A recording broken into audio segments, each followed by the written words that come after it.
अगर आप भी शिहाब भाई को एक हिम्मत वाला इंसान मानते हैं तो इस वीडियो को जरूर लाइक कीजिए। एक हिंदू भाई ने शिहाब भाई के बारे में ऐसा क्या कहा कि सब हैरान रह गए और कौन सी हकीकत बयान की और शिहाब भाई की तारीफ में उन्होंने ऐसा क्या कह दिया कि नफरत फैलाने वालों के भी पसीने छूट गए और परेशान हो गए।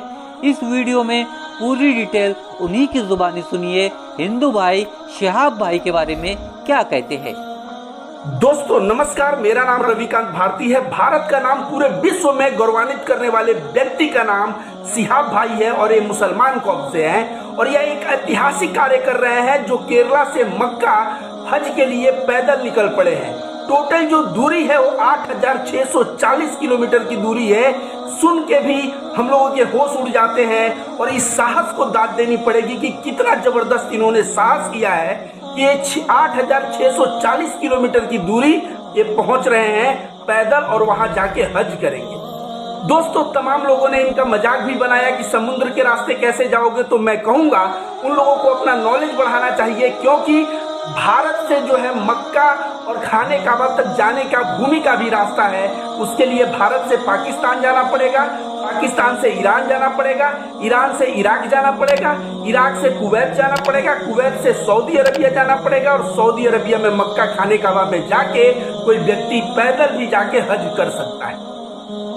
इनका यात्रा का यही जो है जर्नी का रूट है। यह केरला से निकले हैं, गुजरात होते हुए राजस्थान होते हुए पाकिस्तान जाएंगे, पाकिस्तान से फिर ईरान, थोड़ा सा इराक टच करते हुए कुवैत और सऊदी अरबिया होते हुए मक्का खाने काबा पहुंचेंगे।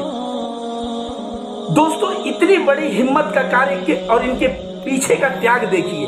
इनकी भी परिवार है, अपने परिवार को छोड़ के 1 वर्ष के लिए ये लगभग पैदल यात्रा पे निकल चुके हैं, तो परिवार से अलग रहेंगे।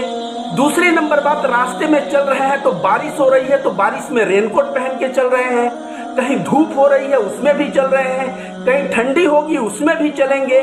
सोचिए अपने शरीर को, इसी को हिंदू धर्म में तपस्या कहते हैं, यह किस तरह से अपने शरीर को तपा रहे हैं और एक तरह से तपस्या कर रहे हैं ईश्वर के प्रति, अल्लाह के प्रति। और शायद अल्लाह का यह समर्पण, अल्लाह के प्रति यह प्रेम ही इनके दिल में इतना साहस दिया है कि यह पैदल वहां तक जाने की जुर्रत कर रहे हैं। लेकिन मजाक करने वाले लोग कहाँ नहीं होते, हिम्मत तोड़ने वाले लोग कहाँ नहीं होते। दोस्तों तमाम लोग कमेंट कर रहे हैं कि ये जो है पैदल जाना सही नहीं है, ये हवाई जहाज से चले जाते, ये जो है समुद्र के रास्ते से चले जाते, किसी साधन से चले जाते। पैदल जाना अपने जान को जोखिम में लेना है। तो जो भी व्यक्ति यह बात कह रहा है, पहले मैं उससे कह दूं, याद रखो कन्फ्यूशियस ने कहा था कि हजारों मील की यात्रा एक कदम से शुरू होती है और रोज अपने जीवन में एक पत्थर को साइड करते जाओगे तो एक जीवन काल में पहाड़ को तुम साइड कर दिए रहोगे। दशरथ माझी जो पूरा पहाड़ तोड़ा वो पहाड़ एक दिन में नहीं तोड़ा। साहब भाई भी यह यात्रा एक नाइट में नहीं कवर कर ले रहे हैं कि इनका कुछ हेल्थ इशू आएगा। साहब भाई ऑलरेडी प्लान करके, सोच समझ के, रोज उनको 25 किलोमीटर चलना है कि 30 किलोमीटर चलना है। जो मनुष्य का हेल्थ जितना सपोर्ट करता है उतना वह चल रहे हैं और उनको कुछ नहीं होने वाला। क्यों?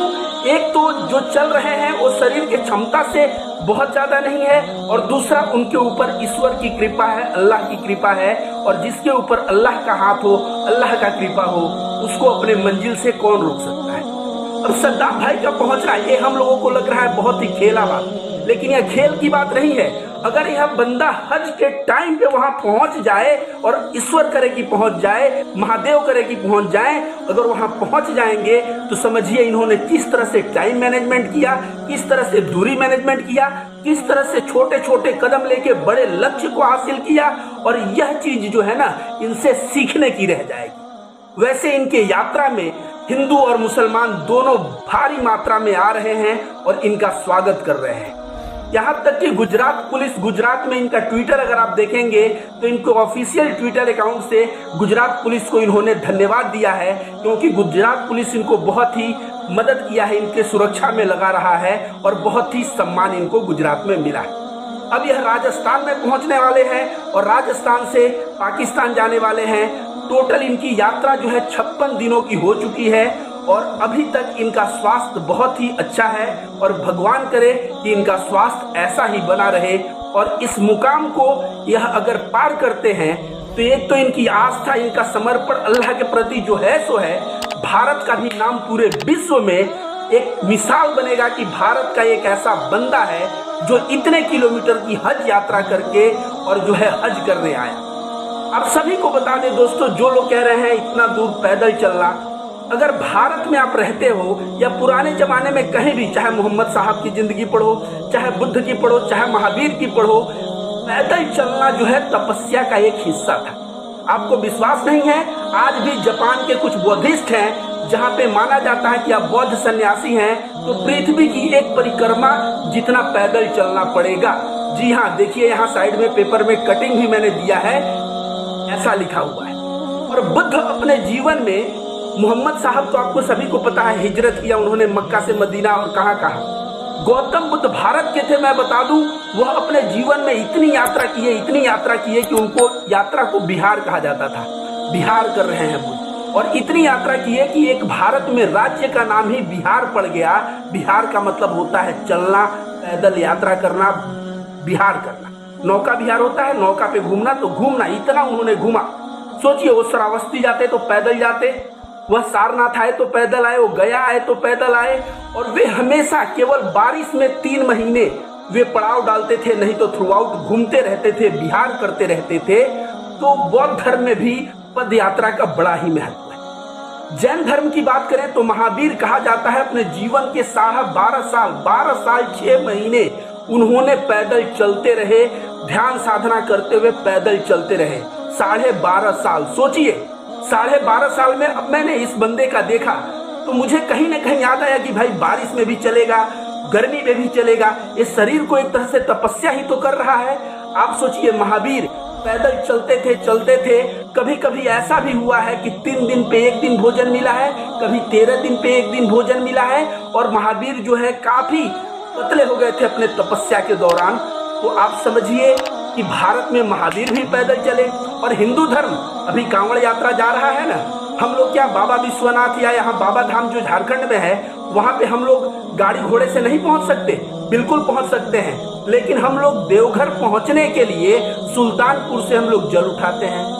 और सोचिए, यहाँ पे प्रयागराज से जल उठाते हैं काशी विश्वनाथ जाने के लिए। 120-130 किलोमीटर की दूरी पैदल क्यों जाते हैं? सिर्फ इसलिए जाते हैं क्योंकि हमारे दिल में भगवान शंकर और महादेव के लिए जो समर्पण है, उस समर्पण को दिखाने के लिए, अपने भक्ति को दिखाने के लिए, और अपने दिल से लोग पैदल जाते हैं। तो कांवड़ यात्रा में भी पैदल का बहुत ही महत्व है।